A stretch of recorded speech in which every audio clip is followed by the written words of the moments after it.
Non si sa proprio da dove cominciare, se dalla contestata IMU, leggi ex ICI, emblematica la maglietta con la scritta IMU, rapina di Stato indossata dagli assessori del comune di Resana, provincia di Treviso, o dalla TARES, ovvero il tributo rifiuti, oppure dai cosiddetti costi standard che inevitabilmente si incrociano con il famigerato patto di stabilità. Dopo il non felicissimo esperimento della cosiddetta spending review di montiana memoria, la maggior parte della municipalità non può più neppure arrampicarsi sugli specchi, perché non ci sono più gli specchi. Nell'auditorium della sede regionale dell'ANCI, l'Associazione Nazionale dei Comuni del Veneto, a Rubano, periferia est di Padova, una cinquantina di primi cittadini, da Soave a Quarto d'Altino, da Montebelluna a Este, ha incontrato il sottosegretario al Ministero dell'Economia e delle Finanze, Pierpaolo Baretta.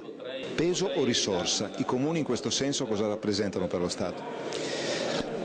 I comuni sono una grandissima risorsa, però bisogna riconoscere che per troppo tempo lo Stato li ha vissuti come il polmone da cui prendere, perché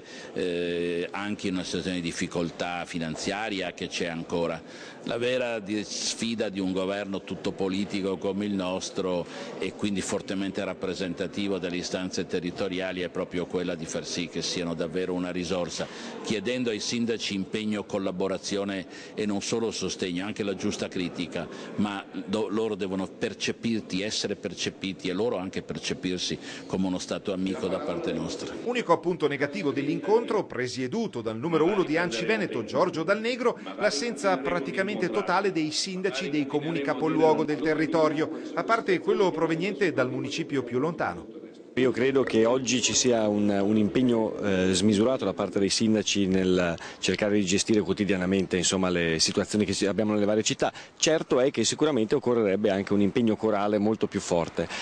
Ci rendiamo conto della complessità della situazione, ma proprio la complessità richiederebbe forse un'unità maggiore da parte dei sindaci, anche perché c'è un'unità di intenti di fondo che credo andrebbe valorizzata. I comuni oggi hanno poche risorse, e questo lo si sa, quelle che hanno non possono essere utilizzate e soprattutto esistono una serie infinita di vincoli assolutamente assurdi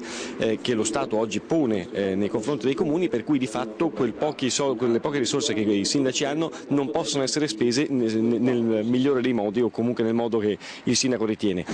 Togliendo tra l'altro la responsabilizzazione anche del sindaco, che il sindaco ogni volta che sbaglia viene subito preso a pedate nel sedere da parte dei propri cittadini e quindi ha anche la possibilità di spendere nel modo sicuramente più appropriato.